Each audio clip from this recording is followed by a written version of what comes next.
8 अगस्त 2019 को फिरोजाबाद के मोहल्ले नया रसूलपुर में करीब 11:30 बजे के समय सौरभ गुप्ता डॉक्टर दीपक गुप्ता के मकान पर पहुंचे। दरअसल सौरभ गुप्ता डॉक्टर दीपक के बेहद करीबी दोस्त थे और इसलिए वो उनसे मिलने गए थे।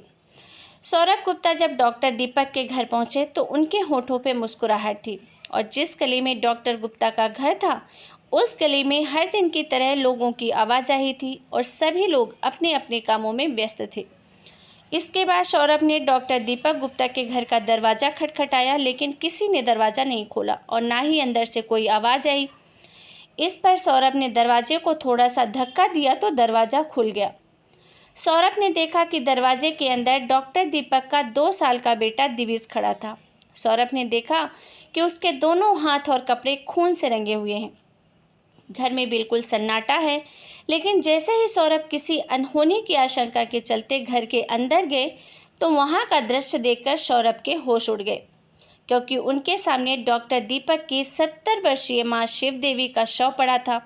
और इसी घबराहट में जब सौरभ की नज़र कमरे में गई तो वहां पर डॉक्टर दीपक के बड़े भाई डॉक्टर अमित की 35 वर्षीय पत्नी रानी गुप्ता खून से लथपथ पड़ी थी। चारों तरफ खून ही खून था। यह मंजर देखकर सौरभ का कलेजा कांप उठा, उसके मुंह से चीख निकल गई और इसी बीच 2 साल का मासूम दिविज घर के बाहर निकल गया। डॉक्टर के घर के पास में ही चूड़ी का कारखाना था। उस कारखाने में लोग काम कर रहे थे। चूड़ी के गोदाम पर बैठे रामू गुप्ता की नज़र विदित पर पड़ी तो उसके हाथों और कपड़ों पर खून देखकर उन्हें लगा कि शायद बच्चे को कहीं गिरने से चोट लग गई है। उन्होंने तुरंत दिविज को गोद में उठाया और उसकी चोट तलाशने लगे, लेकिन तभी सौरभ चीखते चिल्लाते हुए घर से बाहर आया और उसके शोर मचाने पर आसपास के लोग वहां पहुंच गए। डॉक्टर गुप्ता के घर के बाहर काफ़ी लोगों की भीड़ जमा हो गई और सबने यही अंदाज़ा लगाया कि शायद बदमाश हत्या करने के बाद छत पर चढ़कर पीछे के रास्ते से फरार होने की कोशिश कर रहा हो। और इसी आशंका के चलते कुछ लोग लाठी डंडे लेकर मकान की छत पर भी गए, लेकिन वहां पर उन्हें कुछ नहीं मिला, क्योंकि ये मकान शहर के नामचीन बाल रोग विशेषज्ञ डॉक्टर LK गुप्ता का पुश्तैनी मकान था, जिसमें उनके तीसरे नंबर के भाई डॉक्टर दीपक गुप्ता अपनी पत्नी दीप्ति गुप्ता और बेटे के साथ तथा दूसरे नंबर का भाई अमित गुप्ता और उनकी पत्नी रानी गुप्ता तथा माँ शिवदेवी के साथ रहते थे। और जबकि खुद डॉक्टर LK गुप्ता अपने परिवार और बूढ़े पिता डॉक्टर वेद प्रकाश के साथ शहर के ही मोहल्ला नई बस्ती में रहते थे।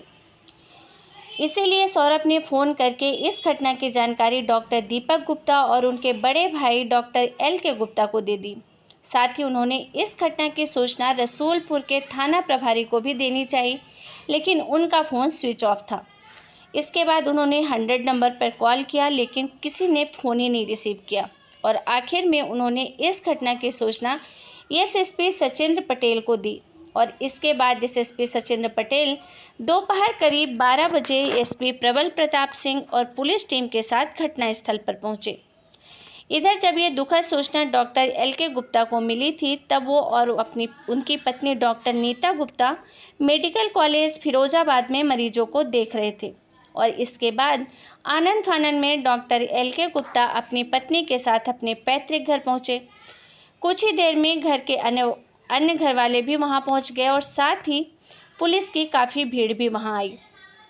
पुलिस ने उस स्थान को सील कर दिया ताकि सबूतों से कोई भी छेड़छाड़ न की जा सके। और मामले की गंभीरता को देखते हुए SSP सचिंद्र पटेल ने फॉरेंसिक टीम को बुलाया। दिन दहाड़े हुए इस दोहरे हत्याकांड की खबर कुछ ही देर में पूरे इलाके में फैल गई और देखते ही देखते घटना स्थल पर काफ़ी ज़्यादा लोगों की भीड़ जमा हो गई। लोगों का आक्रोश और बढ़ती भीड़ को देखकर किसी अनहोनी की आशंका से पुलिस अधिकारियों को फिरोजाबाद थाने के अलावा अन्य जिलों से भी फोर्स बुलानी पड़ी। इधर सूचना मिलने पर CO doctor Arun Kumar Singh, CO Sanjay Verma भी मकान पर पहुंचे। साथ ही पुलिस अधिकारियों ने दोनों शवों की जांच की तो पता चला कि दोनों महिलाओं की हत्या बड़ी बेरहमी से गला रेत कर की गई है। रानी का शव कमरे में पड़ा था और उनके शव के पास ही एक हथौड़ा और चाकू भी था। रानी के पैरों के पास उनकी सास शिव देवी थी। उनके पैर कमरे के बाहर आंगन में थे और जांच के दौरान ये चीज़ भी सामने आई कि खुद को हत्यारे से बचाने के लिए सास और बहू ने काफ़ी संघर्ष भी किया था, क्योंकि उन दोनों के गले के अलावा शरीर पे कई जगह चाकू के चोट के निशान थे। घटनास्थल के हालात देखने से तो यही लग रहा था कि रानी की हत्या पहले हुई और उस समय शायद सास शिव देवी ऊपर रही होंगी। ऊपर कमरे में होने के कारण जो वहां पर लोहे की जाल लगी थी, वहां पर भी कुछ पाइप में खून लगा था और पुलिस ने यही अनुमान लगाया कि पहले शिव देवी के सिर पर हथौड़े से प्रहार किया गया और फिर बाद में उन्हें घसीटते हुए नीचे लाया गया और नीचे लाकर उनकी भी गला रेतकर हत्या कर दी गई। चारों तरफ खून ही खून था। नीचे वाले कमरे में पलंग के पास रखी अलमारी भी खुली थी और उसका सारा सामान बिखरा पड़ा था। मकान के ऊपर वाले हिस्से में सीढ़ियों के बाईं तरफ वाले कमरे में रखी अलमारी भी टूटी थी और उसका भी सामान बिखरा था, लेकिन दूसरे कमरे में रखी अलमारी का केवल हैंडल ही टूटा हुआ था और इसका मतलब यही था कि इस अलमारी को भी खोलने का प्रयास किया गया था, लेकिन हत्यारा खोल नहीं पाया। इसके बाद फॉरेंसिक टीम ने अलमारी तथा अन्य स्थानों से फिंगरप्रिंट्स और एक अन्य सबूत एकत्र किए। मकान के ऊपरी हिस्से में छोटा भाई दीपक गुप्ता, जबकि निचले हिस्से में दूसरे नंबर का भाई अमित गुप्ता अपनी पत्नी रानी, बेटी रिया और बेटे ईशु के साथ रहता था। घटना के समय दीपक के बेटे दिवित को छोड़कर बाकी सब बच्चे स्कूल गए थे और इस घटना के बाद बच्चों को स्कूल से बुला लिया गया था। हालांकि पुलिस थाना घटनास्थल से कुछ ही दूरी पर था, लेकिन फिर भी पुलिस घंटों के बाद वहां पहुंची और फिर भी हत्यारों का सुराग तलाशने में डॉग स्क्वाड टीम को भी नहीं बुलाया गया था और इसीलिए स्थानीय लोगों ने फ़ोन करके ये बात सदर विधायक मनीष असीजा को बताई। उस दिन वो लखनऊ में थे, लेकिन घटना की जानकारी मिलने पर उन्होंने इसके बारे में गृह सचिव और डीजीपी को बताया। डीजीपी तक मामला पहुंचने के बाद दोपहर लगभग 2 बजे के आसपास आईजी सतीश गणेश अपने साथ डॉग स्क्वाड की टीम लेकर पहुंचे, लेकिन उस समय तक तो उस गली के अंदर और घटना स्थल पर सैकड़ों लोग आ चुके थे और इसलिए खोजी कुत्ता भी हत्यारे के बारे में कोई भी सुराग नहीं दे सका। लोगों के अंदर इस बात के लिए भी आक्रोश था कि घटनास्थल से मात्र 300 मीटर की दूरी पर थाना था। इसके बावजूद पुलिस सूचना देने के आधे घंटे से भी ज़्यादा वक्त पर पहुंची।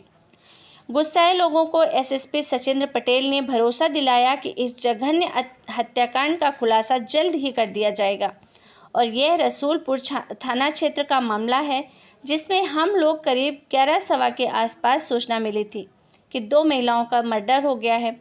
घटनास्थल पर हम लोग जब पहुंचे तो उसमें एक बुजुर्ग महिला और उनकी एक बहू, 2 लोगों की डेड बॉडी थी और संभवतः धारदार हथियार से उनकी हत्या की गई थी। इस पूरी घटना में महत्वपूर्ण लोगों को सुराग भी मिल गए हैं और हम लोगों को उम्मीद दिलाते हैं कि जल्दी ही हम इन हत्यारों को पकड़ लेंगे। इस समय उनको शेयर नहीं करना चाह रहे थे, लेकिन शीघ्र ही घटना का अनावरण किया जाएगा, ऐसा पुलिस वाले बोलते हैं। डॉग स्क्वाड और फॉरेंसिक टीम की जांच पूरी हो जाने के बाद पुलिस ने उन दोनों शवों को पोस्टमार्टम के लिए जिला हॉस्पिटल भेज दिया। इधर एसएसपी सचिंद्र पटेल ने हत्यारे के शहर से बाहर भागने की बात को मद्देनजर रखते हुए पुलिस को railway station, roadways bus stand तथा प्राइवेट बस स्टैंड पर भी चेकिंग करने के आदेश दे दिए थे और देखने से ऐसा लगता था कि इस वारदात को अंजाम देने वाले बदमाशों को पहले से ही घर की पूरी जानकारी थी कि सुबह के समय घर पर कौन कौन रहता है, क्योंकि मृतक रानी की बेटी रिया 10वीं कक्षा की और बेटा ईशु 8वीं कक्षा का छात्र है और इसलिए गुरुवार को दोनों सुबह स्कूल चले गए थे और सुबह 9 बजे डॉक्टर दीपक गुप्ता रामनगर स्थित स्वास्थ्य केंद्र पर थे, जबकि रानी गुप्ता के पति अमित गुप्ता दोनों बच्चों का लंच बॉक्स देने के लिए 9:30 बजे स्कूल गए थे। फिर वहां से वो भी अपनी पैथोलॉजी लैब चले गए। घटना के समय घर पर रानी, उसकी सास शिव देवी और डॉक्टर दीपक गुप्ता का 2 साल का बेटा दिवित था। पूछताछ के दौरान घर वालों ने पुलिस को बताया कि घर के बाहर वाले कमरे में ब्यूटी पार्लर खोलने के लिए फर्नीचर बनवाया जा रहा था। फर्नीचर दीपा नाम के कारपेंटर से बनवाया था और वो पिछले 2 महीने से फर्नीचर बनाने का काम कर रहा था। वो घर के सभी सदस्यों से भी परिचित था और इसलिए पुलिस को कारपेंटर पर शक होने लगा। इसके बाद पुलिस ने घटनास्थल के आसपास के 3 घरों में लगे सीसीटीवी कैमरे भी खंगाले तो 2 फुटेज में एक संदिग्ध व्यक्ति दिखाई दे रहा था। वह व्यक्ति एक फुटेज में सुबह 10:37 पर डॉक्टर गुप्ता के घर के मेन गेट से अंदर जाता दिखाई दिया और इसके बाद वो व्यक्ति 10:55 पर मकान के बाहर कमरे यानी कि जिसमें ब्यूटी पार्लर बनाया जा रहा था उसी गेट से बाहर निकलता दिखाई दिया और जांच के दौरान उस गेट की कुंडी पर भी खून लगा था और इससे साफ हो गया कि वह व्यक्ति मात्र 18 मिनट में 2 व्यक्ति की हत्या करके इसी गेट से बाहर निकल गया और संदिग्ध व्यक्ति दिलीप उर्फ दीपा भी हो सकता था, जो नया रसूलपुर टंकी के पास इसी मोहल्ले में रहता था। जांच के दौरान पुलिस को पता चला कि मृतक रानी ने घर के बाहरी कमरे में टिप टॉप नाम से ब्यूटी पार्लर खोला था और ब्यूटी पार्लर खोलने के लिए रानी ने पहले घर वालों को मनाया, फिर ब्यूटिशियन का कोर्स किया। उस ब्यूटी पार्लर का उद्घाटन घटना से 2 दिन पहले यानी कि 6 अगस्त को ही हुआ था और इस ब्यूटी पार्लर के लिए फर्नीचर बनाने का काम कारपेंटर दिलीप उर्फ दीपा ने किया था। रानी का ब्यूटी पार्लर का सपना पूरा तो हो गया था, लेकिन उसके 2 दिन बाद ही किसी क्रूर हत्यारे ने उसे मौत के घाट उतार दिया। इधर मासूम दिवित को डॉक्टर दीप्ति अपनी जेठानी के पास छोड़कर अपनी ड्यूटी पर चली जाती थी, इसलिए दिन भर वो अपनी दादी और ताई के साथ ही खेलता था और उन्हें हंसाता रहता था। लेकिन इस घटना के बाद 2 साल का मासूम विदित बेहद उदास हो गया था। वो कभी एकटक देखता तो कभी चीख चीख कर रोने लगता। उसकी आंखों में अपनी दादी और ताई की हत्या का खौफनाक मंजर कैद हो गया था। इधर कारपेंटर दिलीप को शक के घेरे में आने के बाद दोपहर 2 बजे पुलिस उसके घर पहुंचती है। पुलिस ने उसकी पत्नी रोनी से दिलीप के बारे में पूछा तो रोनी ने पुलिस को बताता है कि पति से मोबाइल पर बात की तो उसने बताया कि वो इस समय काम करने के लिए आसिफाबाद की तरफ आया है। इसके बाद दिलीप का मोबाइल स्विच ऑफ हो गया। पुलिस दिलीप के इंतजार में पूरी रात उसके घर के बाहर डेरा डाले रही, लेकिन वो घर नहीं आया और इसके बाद 8 अगस्त की शाम को पोस्टमार्टम करने के बाद दोनों शव परिजनों को सौंप दिए गए और इसके बाद उनका अंतिम संस्कार भी रात को ही कर दिया गया।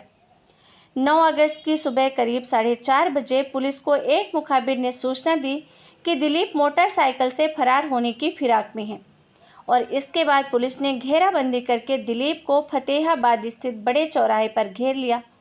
चारों ओर से घेरे जाने पर दिलीप ने पुलिस पर फायरिंग शुरू कर दी। साथ ही पुलिस द्वारा की गई जवाबी फायरिंग में दिलीप के पैर में गोली लगी और वो वहीं गिर गया। इसके बाद पुलिस ने उसे अरेस्ट कर लिया, लेकिन इस मुठभेड़ में थाना सोनपुर में तैनात सिपाही कन्हैया लाल भी दिलीप के द्वारा की गई फायरिंग के दौरान घायल हो गए थे और इसके बाद पुलिस ने दिलीप की तलाशी ली तो उसके पास से एक पिस्टल, लूटे गए सोने के हार, अंगूठी तथा और भी कई आभूषण मिल गए। इसके बाद दिलीप से कड़ाई से जब पूछताछ की गई तो उसने जो कहानी बताई, जो हत्याकांड की कहानी बताई, उसे सुनकर हर कोई हैरान हो गया। दरअसल 25 वर्षीय दिलीप दीपा ने बताया कि ब्यूटी पार्लर का फर्नीचर बनाते समय एक दिन बड़ी बहू रानी गुप्ता ने किसी बात को लेकर मजदूरों के सामने उसे थप्पड़ मार दिया था और साथ ही उसे काफ़ी बेइज्जत भी किया था। दिलीप अपनी इस बेइज्जती पर खून का घूंट पीकर तो उस समय रह गया था, लेकिन उसने उस दिन मन ही मन ये तय कर लिया था कि वो इस अपमान का बदला जरूर लेगा और इसके बाद घटना वाले दिन वो हथौड़ी छूटने के बहाने से डॉक्टर दीपक गुप्ता के घर घुसा। उस दिन उसके सिर पे खून सवार था। दिलीप ने बताया कि उसने घर में घुसते ही रानी से कहा कि मैडम जी, मेरी हथौड़ी छूट गई है, मैं उसे लेने आया हूँ। इस पर रानी ने कहा कि देख लो तुम्हारी हथौड़ी कहाँ है, वो ले लो। इसके बाद वो रानी के पीछे पीछे कमरे में गया और अपने साथ लाए गए चाकू से उसने रानी गुप्ता का गला रेत दिया और उसकी चीख सुनकर जब शिव देवी ऊपर मंजिल से नीचे आ रही थी तो उन्होंने देख लिया। उन्होंने बहू को बचाने के लिए शोर मचाने की कोशिश की तो इसके बाद दिलीप ने शिव देवी का भी गला रेत कर हत्या कर दी। 2 साल का मासूम दिविज भी वहीं था, लेकिन उस पर दिलीप को प्यार आ गया क्योंकि वो मासूम था, इसलिए उसने उसे जिंदा छोड़ दिया।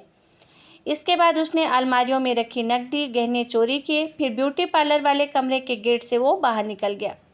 हत्या के समय सास और बहू द्वारा अपने बचाव के लिए किए गए संघर्ष के दौरान दिलीप के हाथ की एक उंगली भी कट गई थी और इस घटना को अंजाम देने के बाद दिलीप ने अपनी दुकान के पास एक क्लिनिक में जाकर उंगली पर पट्टी कराई। किराए के मकान में पत्नी रोनी और 2 बच्चों के साथ रहता था। दिलीप गुरुवार को सुबह घर से अपनी दुकान पर गया था, लेकिन फिर अचानक उसके मन में रानी द्वारा मारे गए थप्पड़ का बदला लेने की भावना पैदा हो गई और मात्र 18 मिनट में उसने इस वारदात को अंजाम दे दिया। इस दोहरे हत्याकांड को अंजाम देने के बाद दीपक कुछ देर बाद फिर से घटना स्थल पर पहुंचा और वहां वो अपनी शर्ट उतारकर गुस्साई भीड़ में शामिल हो गया और इसी बीच वो पुलिस की जांच को भी देख रहा था। इस दौरान जब कई लोगों ने मोबाइल फ़ोन से घटनास्थल के फ़ोटो खींचे और वीडियो बनाए तो उन फ़ोटोज़ और वीडियोज़ में दिलीप भी खड़ा दिख रहा था। लेकिन जब सोशल मीडिया पर उसकी फ़ोटो वायरल हो गई तब लोगों को उसके बारे में पता चला। लेकिन तब तक दिलीप अपने दोनों बच्चों को स्कूल से घर छोड़कर फरार हो चुका था। पुलिस ने गोली लगने से घायल हत्या आरोपी दिलीप तथा सिपाही कन्हैया लाल को उपचार के लिए फिरोजाबाद के मेडिकल कॉलेज में भर्ती किया। दोपहर तक उपचार कराने के बाद दिलीप के खिलाफ हत्या और लूटपाट के अलावा पुलिस के साथ मुठभेड़ मुकदमा दर्ज करके उसे कोर्ट में पेश किया गया, जहां से उसे जेल भेज दिया गया। और इस तरह बदले की आग में दिलीप इस कदर अंधा हो गया था कि उसने रानी से बेइज्जती का बदला लेने के लिए रानी गुप्ता और उसकी सास शिव देवी की हत्या कर दी। अगर रानी गुप्ता ने किसी बात से नाराज होकर उसे थप्पड़ मार भी दिया था तो समझ सकता था कि वह उम्र में उससे बड़ी है, लेकिन दिलीप ने इस बात को दिल से लगा लिया और इस घटना को अंजाम देने से पहले उसने अपने बच्चों और पत्नी के भविष्य के बारे में एक बार भी नहीं सोचा कि उसके पकड़े जाने के बाद और जेल जाने के बाद उसके परिवार का क्या होगा। तो दोस्तों, इस घटना को सुनाने का उद्देश्य किसी का भी दिल दुखाना नहीं है, ना ही किसी को परेशान करना है, बल्कि आपको सतर्क करना है, जागरूक करना है और सिर्फ एक छोटी सी सीख कि इंसान एक पल के गुस्से के लिए अपना सब कुछ गंवा देता है। अगर दिलीप को